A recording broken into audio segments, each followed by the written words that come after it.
à tous, j'espère que vous allez bien. Aujourd'hui on se retrouve pour une nouvelle vidéo et aujourd'hui ce sera le remplissage des épargnes. Et oui, ça y est, donc ma seconde paye est tombée et donc je vais pouvoir faire le remplissage de mes épargnes pour le mois de novembre. Alors comme je l'avais déjà expliqué, moi je fais donc 2 retraits par mois. Alors le premier retrait ce sont donc pour mes enveloppes de la vie courante et le second retrait c'est donc pour mes épargnes. Et donc je trouve cette manière beaucoup plus facile lorsqu'on touche son salaire en plusieurs fois de sader un peu les retraits. Donc moi j'ai décidé de sader les enveloppes de la vie courante et les épargnes, et donc comme ça me permet de ne pas m'embrouiller l'esprit. C'est donc ce qu'il y a de plus important pour bien gérer justement son budget. Donc là c'est parti, on va tout de suite se pencher sur le bureau et sur le classeur épargne. Je vais donc faire mon remplissage pour les épargnes de novembre. Allez c'est parti, let's go, on y va. Et donc voilà, ici nous sommes parés avec mon classeur d'épargne, les sous. Donc il y a vraiment tout ce qu'il faut. J'ai à côté de moi évidemment le récapitulatif des épargnes que je vais donc mettre pour ce mois de novembre. Donc c'est parti, let's go, on va tout de suite commencer. Alors on commence tout de suite par d'abord le fonds de secours dans lequel je vais donc venir mettre 50 €. Donc ici je vais prendre également le tracker. Voilà. Alors au niveau du tracker, je vais donc venir tout simplement noter que pour le mois de novembre, je vais donc venir mettre 50 €. Donc ici, je vais mettre simplement 11, comme ça je saurai que c'est pour le mois de novembre, que c'est le dépôt, je vais dire, du mois et pas le reste des enveloppes ou quelque chose comme ça. Donc le dépôt plus 50, ce qui nous fait un montant total de 140 €. Alors désolé pour le bruit de fond des chiens qui aboient, mais voilà, Bagheera a décidé de participer à ma vidéo. Donc voilà, ici donc les 50 € pour le fonds de secours, ils sont donc là. 140 €, franchement c'est pas mal, ça commence à prendre forme, je suis même plutôt contente. Donc voilà ici pour le fonds de secours. Première étape de fait. Alors ensuite évidemment défi de 5 €, bah ça c'est avec le reste des enveloppes, on ne met rien dedans. Alors ensuite pour les vacances, donc ici j'ai déjà 50 € dans l'enveloppe, je ne vais rien mettre. Pourquoi? Parce que j'ai fait donc un transfert donc sur mon compte Lydia, du montant que je devais mettre donc 150 €, je les ai donc mis en virtuel. Alors pourquoi? Parce que j'ai donc créé une enveloppe vacances sur mon compte Lydia. Donc d'ailleurs si vous ne connaissez pas Lydia, je vais vous remettre la vidéo dans le petit juste ici au-dessus. Et donc pour les vacances, je les ai donc mis en virtuel. Pourquoi? Parce que je vais devoir bientôt réserver et que la compte se fait en paiement par carte. Et le solde, je pourrais le solder directement quand on sera en vacances. Mais ici, il faudra vraiment verser la compte par compte bancaire. Donc ici, voilà pour la raison pour laquelle je ne mets rien ici dans l'enveloppe en espèces. Alors ensuite au niveau des anniversaires. Alors au niveau des anniversaires, on va donc venir mettre 50 € également. Alors, on va venir enlever le tracker, voilà. Donc, 50 € à venir déposer ici. On va donc venir noter le dépôt. Donc, pareil, à 11 pour le mois de novembre. Plus 50, ça fait 80. Alors ici, j'ai mis un peu plus, on va dire que j'ai accéléré un peu plus la cadence. Pourquoi? Parce que tout simplement, au mois de janvier, il y a l'anniversaire de mon mari. Et donc, sinon, j'allais me retrouver un petit peu trop courte. Et donc, je préférais augmenter un petit peu le montant mensuel que de me retrouver donc un peu court. Donc ça, c'est fait. Alors ensuite ici au niveau des fêtes, alors au niveau des fêtes il y a 30 € dans l'enveloppe, je ne mets rien, tout simplement pourquoi? Parce que j'ai commencé donc à faire les achats et j'ai déjà fait un premier achat par internet, donc c'était sur le site de la Fnac, et donc ça je vous ferai peut-être un haul spécial avec mes achats des fêtes, donc c'est pour les filles.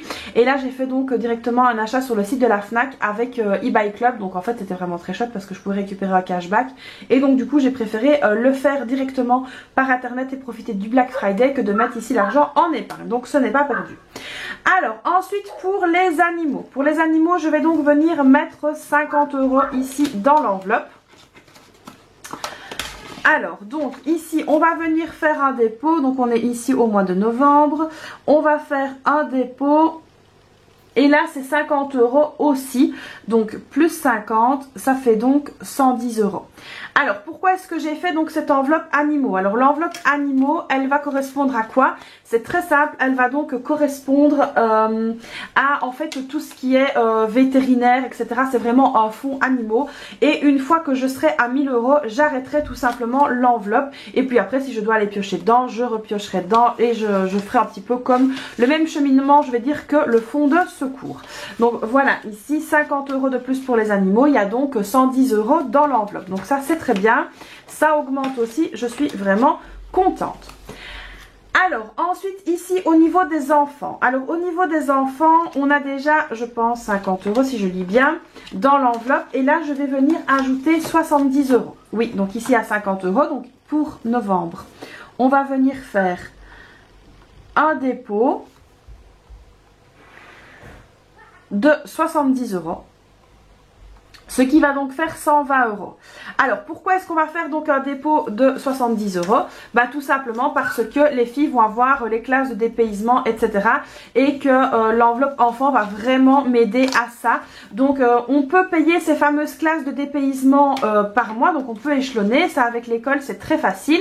Mais il n'y a pas que ça. Quand on envoie les enfants comme ça en classe verte, bah voilà, il va falloir faire certains achats, comme racheter des sous-vêtements, peut-être pyjamas, etc. Puis si on a une liste, il va falloir qu'on regarde un petit peu avec cette liste aussi ce qu'on doit racheter. Ici je leur ai déjà pris des chaussures de randonnée que j'ai pu prendre donc grâce à ma cagnotte Vinted. Donc ça c'était hyper intéressant aussi parce que les chaussures de randonnée c'est quand même quelque chose de très cher et nous c'est vrai qu'avec les chiens on aime bien maintenant d'aller se promener et il nous faut des chaussures adaptées. Et donc en fait ici avec ma cagnotte Vinted, bah, en fait je vends quelque chose pour racheter quelque chose et c'est ce que j'ai pu faire avec nos chaussures de randonnée, bah en fait à tous les quatre, donc c'est vraiment bienvenu à point. Et donc ces fameuses chaussures de randonnée, bah, les filles partiront avec aussi en classe verte. Alors ensuite on a ici l'enveloppe excursion. Alors dans l'enveloppe excursion, je pense qu'il n'y a rien. Non, il n'y a rien. Donc là on va commencer à venir la remplir. Et là on va venir mettre 50 € dedans. Donc 20, 40... et 50 € dans l'enveloppe excursion. Alors l'enveloppe excursion, vous avez été aussi beaucoup à me poser des questions, à me demander ce que c'était. En fait l'enveloppe excursion c'est vraiment des choses qu'on a envie de faire en famille. Si par exemple on a envie d'aller visiter un parc ou de faire une sortie ou d'aller dans une piscine couverte, là il va faire mauvais donc on va sûrement faire des piscines, etc. Et ben en fait ça nous permet de nous payer en fait ces petites journées à l'extérieur et ces petites journées en famille. Donc ça c'est vraiment hyper important d'avoir ce type de moment là et je trouvais qu'avoir une enveloppe excursion était vraiment plus que nécessaire, surtout quand on a des enfants et qu'on a envie de faire des sorties. Alors c'est pas vraiment mon enveloppe sortie, donc mon enveloppe sortie elle on va dire que c'est plutôt sur la semaine, sur le moment, si on a envie de prendre un truc à l'extérieur, si on a envie d'aller manger dans un restaurant. Mais ici excursion c'est vraiment pour des parcs, pour des choses d'intérieur, des sorties qui coûteraient en fait plus cher parce que par exemple si on a envie d'aller à Peridaisa, bah, il faut tout de suite au moins 150 € pour passer la journée et je préfère budgétiser en fait ces 150 € là que de devoir les tirer directement de mon compte. Donc c'est pour ça que j'ai cette enveloppe excursion. Alors ensuite dernière enveloppe, c'est donc l'enveloppe voiture. Et donc dans l'enveloppe voiture on va venir mettre 30 € et c'est les 30 € qu'il reste. Donc ici au niveau de la voiture on a déjà 20 €. Donc on va venir déposer les 30 €. Ça fait donc 50. Donc voilà, ici on a 50 € pour la voiture. Donc la voiture, c'est plein de choses, hein. Ça peut être du liquide lave-glace, ça peut être changer les balais d'essuie-glace, ça peut être vraiment plein de choses. Et donc ici je trouvais que aussi avoir un petit fond pour la voiture ça pourrait être pas mal aussi. Donc voilà ici pour mes enveloppes épargne. Donc je récapitule, pour ce mois de novembre j'ai donc mis 50 € dans le fonds de secours. Ensuite je suis venue ajouter 50 € dans les anniversaires. Ensuite, j'ai mis 50 € dans les animaux, j'ai mis 70 € dans l'enveloppe des enfants, j'ai mis 50 € en excursion et j'ai mis 30 € en voiture. Donc voilà ici pour ces petites épargnes pour le mois de novembre. Donc les amis, voilà ici pour mes enveloppes épargnes pour le mois de novembre. Alors ici je suis tout doucement en train de retravailler en fait mon budget annuel donc pour 2024. Il y a plein de choses qui vont se mettre en place. Voilà, on est dans des discussions avec mon mari pour le moment de savoir comment on va un petit peu s'organiser, etc. Donc comme on a changé notre organisation, ça je vous l'avais dit, où mon mari a lui ses enveloppes à lui, il a aussi une épargne à lui, etc. Donc on a scindé certaines choses et donc là on essaie de voir ce qui a fonctionné, ce qui n'a pas fonctionné. Comme je vous ai dit, c'est vraiment une période test et ça s'est quand même très bien passé. Donc il est super content, moi aussi. Mais du coup pour le budget donc de 2024, là on essaye vraiment de se mettre d'accord sur plein de choses et donc on va vous partager tout ça, enfin je vais vous partager tout ça et il y a quand même des adaptations qui vont se faire. Donc ici les épargnes que vous venez de voir ne seront pas forcément les mêmes en 2024 au niveau des montants, donc ça je vous expliquerai un petit peu tout ça.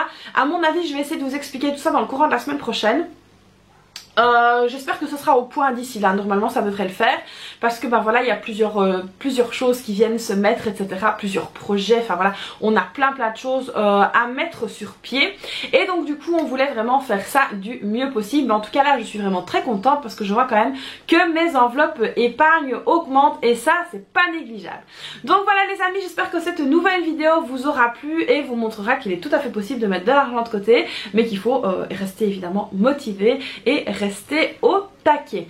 Donc j'espère que cette vidéo vous aura plu. Alors comme d'habitude hein, vous n'hésitez pas à liker la vidéo si ça vous a plu, vous n'hésitez pas à vous abonner à ma chaîne, c'est pas déjà fait, et activer la petite cloche, c'est gratuit, ça fait plaisir et puis ça me soutient. Et à me laisser un petit commentaire, ça aussi c'est très bon pour l'algorithme, donc n'hésitez pas à me laisser un petit commentaire. Et puis moi je vous fais donc plein de bisous et puis je vous dis à très vite pour une prochaine vidéo. Bye bye.